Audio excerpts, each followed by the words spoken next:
ನಾನು ಸಂಜೀವ್ ಕುಮಾರ್ ಅವರನ್ನ ಮಾತನಾಡಬೇಕಾಗಿರೋದು ಈ ಹೊರ್ಮೋಸ್ ಜಲಸಂಧಿಯಲ್ಲಿ ಸೃಷ್ಟಿಯಾಗಿರುವಂಥ ಸಮಸ್ಯೆಯ ಬಗ್ಗೆ. ಸರ್, ಇದನ್ನು ಸರಿಪಡಿಸೋ, ಇದು ಸರಿ ಹೋಗುವಂಥ ಲಕ್ಷಣ ಇದೆಯಾ? ಯಾಕಂತಂದ್ರೆ ಇರಾನ್ ಹೇಳ್ತಾ ಇದೆ, ಒಂದು ಹಡಗು ಮೂವ್ ಆದರೂ ಕೂಡ ಬೆಂಕಿ ಹಾಕಿಬಿಡ್ತೀವಿ ಅಂತ. ಇಡೀ ಜಗತ್ತಿಗೆ ಸಮಸ್ಯೆ ಆಗ್ತಿದೆ ಇದು ಅಂತ. ಆಬ್ವಿಯಸ್ಲಿ ಇದು ಒಂದು ಪ್ರೆಷರ್ ಪಾಯಿಂಟ್ ಇದೆ ಇರಾನ್ಗೆ. ಈಗ ನಾವು ಹಿಂದೆ ನೋಡಿದ್ರು ಕೂಡ ಅದರದೊಂದು ಮೇನ್ ಫರಾಕ ಬರಾಜ್ ವಾಟರ್ಸು, ಆಮೇಲೆ ಇದು ಎರಡು ಏನ್ ಮೇನ್ ಇಶ್ಯೂಸ್ ಇದಾವಲ್ಲ, ಇದೊಂದು ಆಲ್ಮೋಸ್ಟ್ 40 years ಇಂದ ಒಂದು ಪ್ರೆಷರ್ ಪಾಯಿಂಟ್ ಆಗಿ ಇರಾನ್ಗೆ ವರ್ಕೌಟ್ ಆಗ್ತಾ ಇದೆ. ಸೊ ಇದರಿಂದನೇ ನಾವು ಒಂದು ವಾರ್ ಆಫ್ ಅಟ್ರಿಷನ್ ಏನಂತ ಮಾತಾಡ್ತೀವಿ.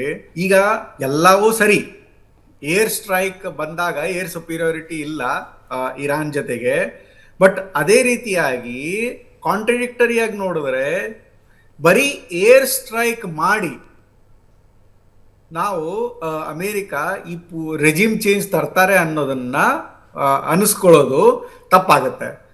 ಈಗ ನಾವು ಇರಾಕ್ ಎಕ್ಸಾಂಪಲ್ ನೋಡ್ರಿ, ಅಫ್ಘಾನಿಸ್ತಾನ್ ಎಕ್ಸಾಂಪಲ್ ನೋಡ್ರಿ. ಇರಾಕ್ ಅಫ್ಘಾನಿಸ್ತಾನ್ ಎರಡು ಟೋಟಲ್ ಮಾಡಿ ನೋಡಿದಾಗ ಇರಾನ್ ಸೈಜ್ ಇದೆ, ಪಾಪ್ಯುಲೇಷನ್ನೇ ಆಗಲಿ ಅಥವಾ ಇದು ಜಾಗ್ರಫಿಕಲ್ ಸೈಜೇ ಆಗಲಿ. ಆಮೇಲೆ ಇರಾನ್ಗೆ ಇರೋದು ಮೌಂಟೇನ್ಸ್, 2 ಸೈಡ್ ಮೌಂಟೇನ್ಸ್, ಉಳಿದದ್ದೆಲ್ಲ ಸಮುದ್ರ.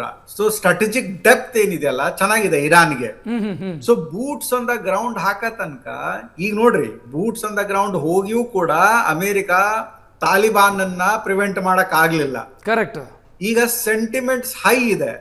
ಈಗ ಜಸ್ಟ್ ಒಂದು ಮೇಜರ್ ಇಶ್ಯೂ ಏನಪ್ಪಾ ಅಂದ್ರೆ, ಒಂದು ಇರಾಕಿ ಶಿಯಾಸ್ ಆಮೇಲೆ ಸಿರಿಯನ್ ಶಿಯಾಸ್ ಏನಿದಾರಲ್ಲ, ಇವರೆಲ್ಲರೂ ಒಂದು ಇಮೋಷನಲ್ ಸೆಂಟಿಮೆಂಟ್, ಪಾಪ್ಯುಲರ್ ಸೆಂಟಿಮೆಂಟ್ ಏನಾದ್ರೂ ಇರಾನಿಗೆ ದೊರಕಿದ್ರೆ ಇದ್ರ ಪರಿಣಾಮ ಏನಾಗುತ್ತೆ? ಸೊ ಹಾಗಾಗಿ ಇಲ್ಲ, ಅಮೇರಿಕಾ ಆಮೇಲೆ ರಷ್ಯಾ ಏನೊಂದು ಯುನೈಟೆಡ್ ನೇಷನ್ಸ್ ಅಲ್ಲಿ ಇವ್ರಿಗೊಂದು ಸ್ಯಾಂಕ್ಷನ್ಸ್ ಹಾಕಿ ಯುದ್ಧ ನಿಲ್ಲಿಸ್ರು, ಯುದ್ಧ ವಿರಾಮ ಈಗ ಅಮೇರಿಕಾದ ಕೈಲಿದೆ, ಇರಾನ್ ಕೈಲಿಲ್ಲ. ಯಾಕಂದ್ರೆ ಇರಾನ್ಗೆ ಫೇಸ್ ಸೇವಿಂಗ್ ಇದು. ಇರಾನಿಗೆ ಬ್ಯಾಕ್ಔಟ್ ಮಾಡಿದ್ರೆ ಪೂರಾ ರೆಜೀಮ್ ಚೇಂಜ್ ಆಗಿ ಯಾವ ರೀತಿಯಾಗಿ ಅಫ್ಘಾನಿಸ್ತಾನದಲ್ಲಿ ಒಂದು ಡೆಮೋಕ್ರೆಟಿಕ್ ಎಲೆಕ್ಷನ್ ಆಯ್ತು, ಅಮೆರಿಕನ್ ಕಂಟ್ರೋಲ್ಡ್ ಆಯ್ತು, ಆ ರೀತಿ ಅದೊಂದು ಪರಿಣಾಮ ಬರುತ್ತೆ.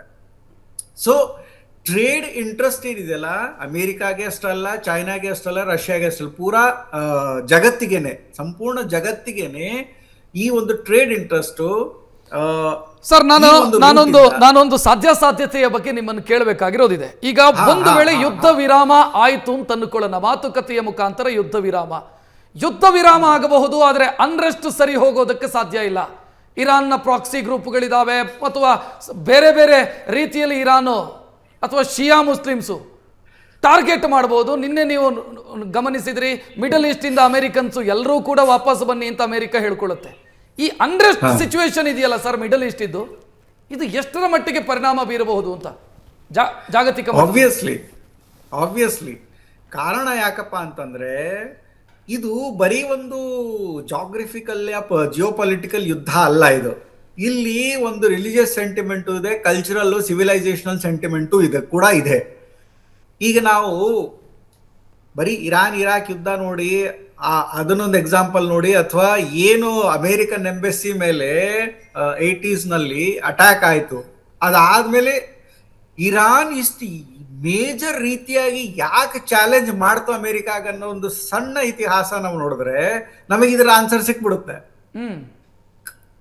1953ರಲ್ಲಿ ಏನು CIA ಮುಸಾದಿಕ್ನ ಒಂದು ಪ್ರೈಮ್ ಮಿನಿಸ್ಟರ್ಶಿಪ್ ಅನ್ನ ಇದು ಕಾನ್ಸ್ಪಿರಸಿ ಮೂಲಕ, CIA ಒಂದು ಕಾನ್ಸ್ಪಿರಸಿ ಮೂಲಕ ಏನೊಂದು ಸಾಬುಟಾಜ್ ಮಾಡ್ತೋ, ಅದಾದ್ಮೇಲೆ ನೀವು ನೋಡಿದ್ರೆ 1980ನಲ್ಲಿ ಸ್ಟಾಂಪ್ ರಿಲೀಸ್ ಮಾಡ್ತಾರೆ ಮುಸಾದಿಕ್ ಹೆಸರಲ್ಲಿ.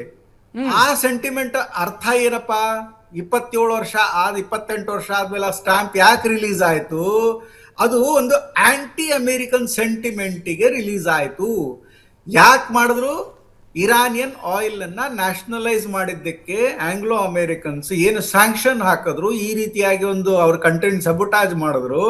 ಅದರ ಒಂದು ರಿಯಾಕ್ಷನ್ನಿಗೆ ಇಷ್ಟು ಪಾಪ್ಯುಲರ್ ಆಗಿ 79 ರಿವೈವಲ್ ಆಯ್ತು, ಇಸ್ಲಾಮಿಕ್ ರಿವೈವಲ್.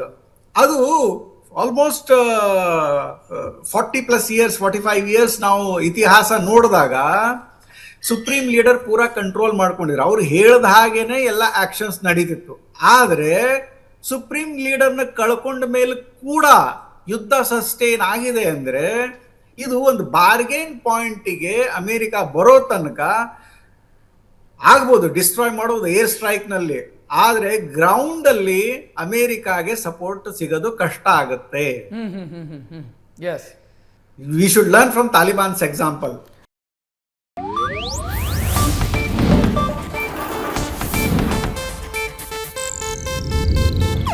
ಇದು ಏಷ್ಯಾನೆಟ್ ನ್ಯೂಸ್ ನೆಟ್ವರ್ಕ್ ಪ್ರಸ್ತುತಿ.